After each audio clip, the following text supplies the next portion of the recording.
அனைவருக்கும் வணக்கம். கேஎஃப்டிஏ தமிழ் யூடியூப் பக்கத்தில் மீண்டும் உங்களெல்லாம் சந்திப்பதில் எனக்கு மிக்க மகிழ்ச்சி. இன்றைய ஒரு பதிவில் நான் பேசக்கூடிய ஒரு விஷயம் என்னன்னு பார்த்தீங்கன்னா, என்பிஎஃப்சியை பற்றி பேச போகிறேன். நான் பேங்கிங் ஃபினான்ஷியல் கம்பெனி. அதை விட முன்னாடி பார்த்தீங்கன்னா, முதல் முறையாக நம்ம வீடியோஸை பார்க்குறீங்கன்னா, மறக்காமல் நம்ம யூடியூப் சேனலை சப்ஸ்கிரைப் பண்ணுங்கள். பக்கத்தில் இருக்கக்கூடிய பெல் ஐக்கானை தட்டி விடுங்க. அதே போலவே நம்ம இது யூடியூப் சேனலில் அன்றாட பர்சனல் ஃபைனான்ஸுக்கு ஏற்ற நிறைய விஷயங்கள் இங்கே அப்லோட் பண்ணப்படுகிறது. டெய்லியும் நீங்கள் அதை நீங்கள் பார்த்துக்கலாம். அதே மாதிரி இந்த வீடியோஸ் எல்லாம் நீங்கள் மற்றவங்களுக்கு ஷேர் பண்ணுங்கள், அவங்களுக்கு லைக் பண்ண சொல்லுங்கள், அவங்களுக்கும் நம்ம யூடியூப் சேனலை சப்ஸ்கிரைப் பண்ண சொல்லுங்கள். மறக்காமல் நம்ம யூடியூப் சேனலில் அதுலேயும் வீடியோஸ் நீங்கள் பார்த்துட்டு ஏதாவது உங்களுடைய அபிப்பிராயம் எதாவது இருந்துச்சுன்னா கமெண்ட்கள் வழியாக நீங்கள் தெரிவிச்சுக்கலாம்னு சொல்லிட்டு இந்த ஒரு பதிவு ஆரம்பிக்கிறேன்.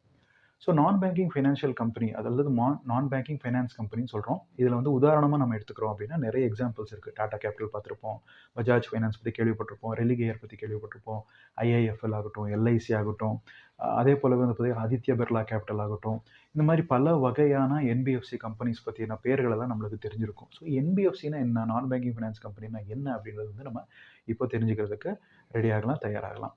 ஸோ நான் பேங்கிங் ஃபினான்ஷியல் கம்பெனி பார்த்தீங்கன்னா லோன்ஸ் அண்ட் அட்வான்சஸ் அதே போலவே பார்த்தீங்கன்னா அக்விசிஷன் ஆஃப் ஸ்டாக்ஸ், அதே போலவே எக்விட்டிஸ், டெப்ஸ், கடன் இது எல்லாத்தையும் அக்வயர் பண்ணக்கூடிய கம்பெனிகளாகவும் இந்த நான் பேங்கிங் ஃபினான்ஸ் கம்பெனிஸ் செயல்படுதுன்ற ஒரு விஷயம். ஆர்பிஐயோடைய செக்ஷன் 45 ஐசியோடைய ஆர்பிஐ ஆக்டின் படி அதோடைய கைட்லைன்ஸின் படி தான் பார்த்தீங்கன்னா இந்த என்பிஎஃப்சி கம்பெனிஸ் எல்லாம் ரன் ஆகுது அப்படின்ற ஒரு விஷயம். ஸோ இந்த இன்சூரன்ஸ் கொடுக்குறதாகட்டும், கடன் கொடுக்குறதாகட்டும், கடன் பத்திரத்தை வாங்குறதாகட்டும், விற்கிறதாகட்டும், அதே போல் பார்த்தீங்கன்னா பாண்ட்ஸை பிளெட்ஜ் பண்ணுறது, ஸ்டாக்ஸை பிளெட்ஜ் பண்ணுறதாகட்டும், ஸோ இது எல்லாமே பார்த்தீங்கன்னா என்பிஎஃப்சி நிறுவனம் செய்யுது அப்படின்ற ஒரு விஷயம். ஸோ இப்போ பார்த்தீங்கன்னா நம்ம முக்கியமாக என்பிஎஃப்சிக்கும் பேங்க்குக்கும் இருக்கக்கூடிய வித்தியாசத்தை நம்ம பார்க்கலாம். ஸோ பேங்க் அப்படின்னு பார்த்தோம்னா பேங்க்கில் 2 விதமான டிபாசிட் பண்ணுறாங்க. ஒன்று பார்த்தீங்கன்னா டைம் டெபாசிட்னு சொல்கிறாங்க, ரெண்டாவது டிமாண்ட் டெபாசிட்னு சொல்லுவாங்க. ஆனால் என்பிஎஃப்சியில் பார்த்தீங்கன்னா டைம் டெபாசிட்டுக்கு மட்டும் அலோவ் பண்ணுறாங்க, டிமாண்ட் டெபாசிட்டுக்கு பர்மிஷன் கிடையாது. ஸோ இந்த டைம் டெபாசிட்னா என்ன அப்படின்னு பார்த்தீங்கன்னா சிம்பிளுங்க. எஃப்டி, ஆர்டிலாம் இருக்கு இல்லையா, அது டைம் டெபாசிட். டிமாண்ட் டெபாசிட்னா அதுவும் சிம்பிள் தான்.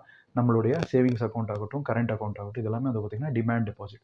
ஸோ என்பிஎஃப்சி கம்பெனியில் சேவிங்ஸ் அக்கௌண்ட்டாவோ கரண்ட் அக்கௌண்ட்டாவோ பார்த்தீங்கன்னா நம்மளால் அந்த டிமாண்டுக்கு ஏற்ற மாதிரி பணத்தை எடுத்து கொடுக்கறதுக்கான சௌரியங்களை கொடுக்கல அந்த கம்பெனிஸ்களுக்கு அப்படின்ற ஒரு விஷயம். அதாவது வங்கியில் ஆனால் நம்ம எப்போ வேணுமாலும் பணத்தை நம்ம டெபாசிட் பண்ணலாம், அதை எடுத்துக்கலாம், ஆன் டிமாண்டில் அதை வித்ட்ரா பண்ணிக்கலாம். ஸோ டைம் டெபாசிட்ன்றது பார்த்தீங்கன்னா ஃபிக்ஸ்ட் டெபாசிட்னு சொல்கிறோம் இல்லையா. ஸோ பேங்க்ஸில் இந்த ஃபிக்ஸ்ட் டெபாசிட் எல்லாம் இன்சூரன்ஸ் கேரண்டி ஸ்கீம் கடையில் ப்ரொடெக்ஷன் இருக்குது. அதே போல் பார்த்தீங்கன்னா இந்த என்பிஎஃப்சியில் அது கிடையாதுன்ற ஒரு விஷயம். அது ஒரு வித்தியாசமாக நம்ம பார்க்கலாம். அதே போலவே பார்த்தீங்கன்னா இந்த banks agriculture loan, industry loan, automobile manufacture யாருக்கு வேணுமோ கடன் கொடுக்கலாம். ஆனால் என்பிஎஃப்சிக்கு சில பல ரெஸ்ட்ரிக்ஷன்ஸ் இருக்குது. அக்ரிகல்ச்சர் அண்ட் இண்டஸ்ட்ரீஸ்க்கு பார்த்தீங்கன்னா மேக்ஸிமம் 50% தான், அதை விட அதிகமாக லோன் கொடுக்குற மாதிரி கிடையாது.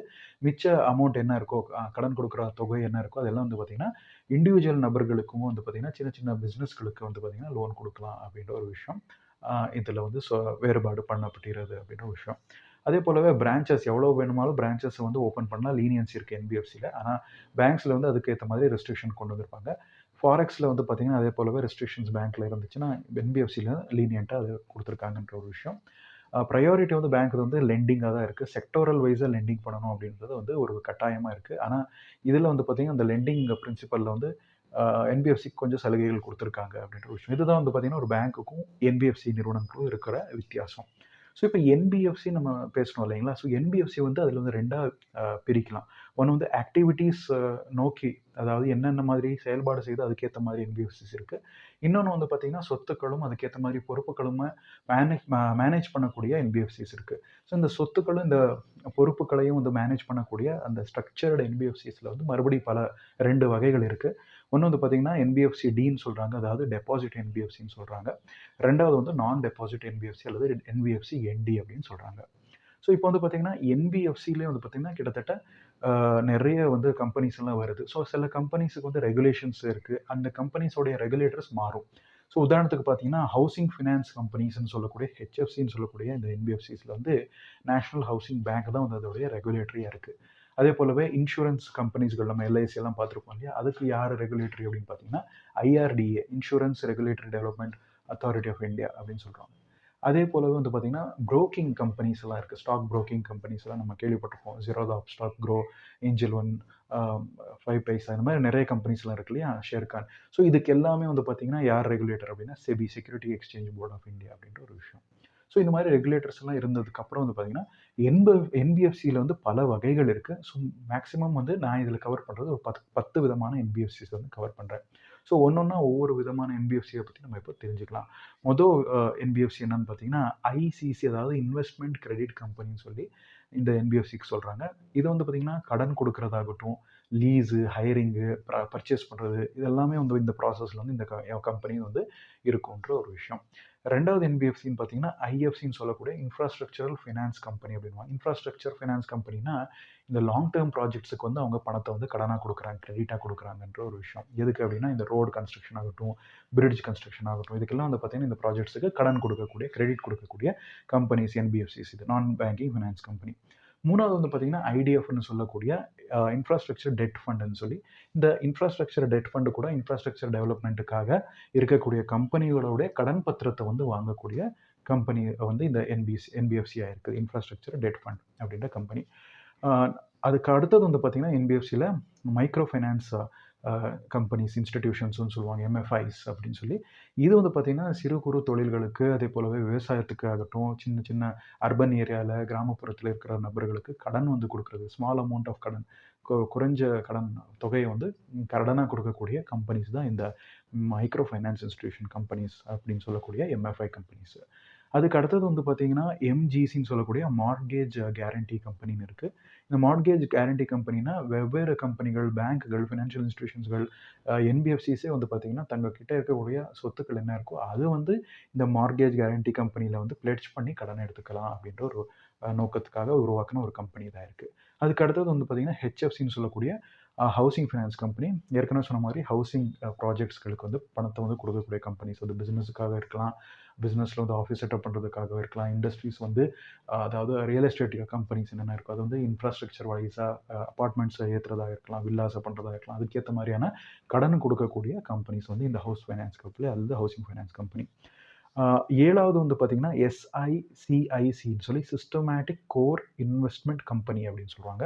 இது வந்து பார்த்தீங்கன்னா, இன்ஃப்ராஸ்ட்ரக்சர், மேனுஃபேக்சரிங் சர்வீசஸ்ன்ற அந்த செக்டர்ஸுக்கெல்லாம் வந்து பார்த்தீங்கன்னா, கடன் கொடுக்கக்கூடிய என்பிஎஃப்சி கம்பெனி இதாக இருக்குது. எட்டாவது வந்து பார்த்தீங்கன்னா, ஃபேக்டர் அல்லது ஃபேக்டரிங் என்பிஎஃப்சின்னு சொல்கிறாங்க. இது வந்து ஃபேக்டரிங் சர்வீசஸ் கொடுக்குது. கேஷ் ஃப்ளோவுக்கு, ஒர்க்கிங் கேபிட்டலுக்கு வந்து இந்த கம்பெனிக்கு தேவைப்படுதோ, அதுக்கு வந்து இந்த என்பிஎஃப்சிஸ் வந்து கடன் வந்து கொடுக்குதுன்றது ஒரு உதாரணமாக நம்ம எடுத்துக்கலாம். ஒரு கம்பெனி இருக்குது, ஏன்னு சொல்லக்கூடிய ஒரு கம்பெனி, பின்னு இன்னொரு கம்பெனி இருக்குது. ஏன்ற ஒரு கம்பெனி வந்து பார்த்தீங்கன்னா, தங்களுடைய கூட்ஸை வந்து பின்ற கம்பெனிக்கு வந்து சப்ளை பண்ணுறாங்க. ஸோ பின்ற கம்பெனி என்ன பண்ணுது, அதுக்கிட்ட காசு இல்லை அந்த பணத்தை திருப்பி கொடுக்குறதுக்காக, வாங்கின பொருளுக்கு. அதுக்கு பதிலாக என்ன பண்ணுது அப்படின்னா, ஒரு ஒப்பந்த பத்திரத்தை போட்டிருக்கும். எப்படின்னா, நடுவில் இருக்கக்கூடிய இந்த என்பிஎஃப்சி வந்து ஒரு நடுத்தர கம்பெனியாக இருக்குது.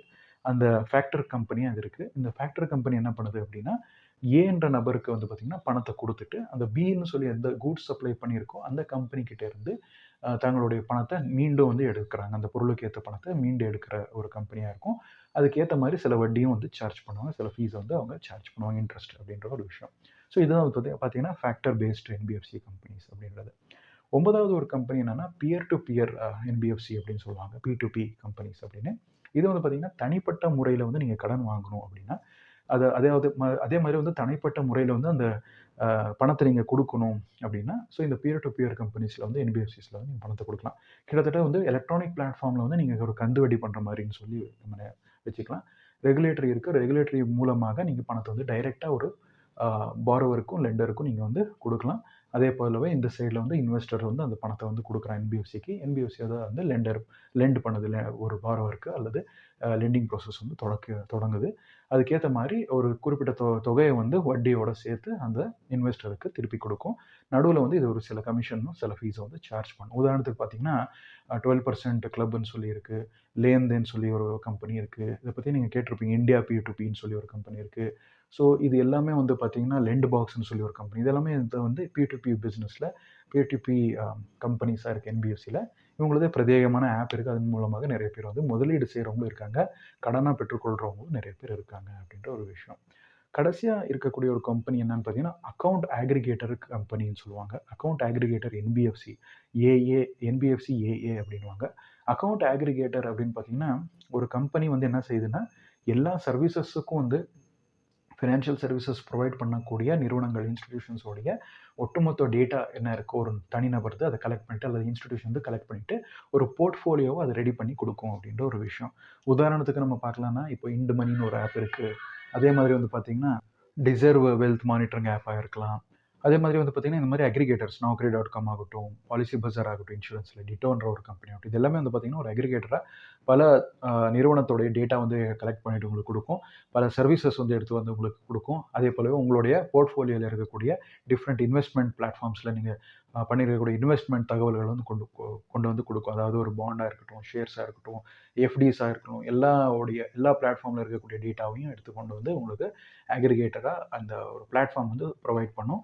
அதன் வழியாக உங்களுடைய போர்ட்ஃபோலியோ வந்து நீங்கள் ட்ராக் பண்ணலாம் அப்படின்ற ஒரு விஷயம். அதுக்கு ஒரு ஃபீஸை வந்து சார்ஜ் பண்ணும் இந்த பிளாட்ஃபார்ம்ஸ்லாம். இந்த மாதிரியான அக்ரிகேட்டர்ஸ் கூட அவைலபிளாக இருக்கின்றது. இதுதான் வந்து பார்த்தீங்கன்னா என்பிஎஃப்சிக்கு ஏற்ற மாதிரியான பல்வேறு வகைகள் அப்படின்ற ஒரு விஷயம். என்பிஎஃப்சி பேங்க்குக்கு இருக்கக்கூடிய ஒரு டிஃப்ரென்ஸ் என்னன்னு தெரிஞ்சுக்கிட்டோம். என்பிஎஃப்சி எப்படி ஒர்க் ஆகுதுன்னு நம்ம தெரிஞ்சுக்கிட்டோம். அதே போல் வந்து பார்த்தீங்கன்னா என்பிஎஃப்சியில் இருக்கக்கூடிய கம்பெனிஸோடைய எக்ஸாம்பிள்ஸ் எல்லாம் நம்ம பார்த்துக்கிட்டோம். இந்த ஒரு பதிவு உங்களுக்கு பிடிச்சிருந்தா லைக் பண்ணுங்கள். மறக்காம நம்ம யூடியூப் சேனலை சப்ஸ்கிரைப் பண்ணுங்கள். ஏதாவது கருத்துக்கள் இருந்தால் கமெண்ட் வழியாக தெரிவிச்சுக்கலாம். மீண்டும் இன்னொரு சுவாரஸ்யகரமான விஷயத்தோடு சந்திக்கும் வரை உங்களிடம் விடைபெறுவது கேவிடிய தமிழ் யூடியூப் சேனல் சார்பாக உங்கள் சந்தேஷ். நன்றி, வணக்கம்.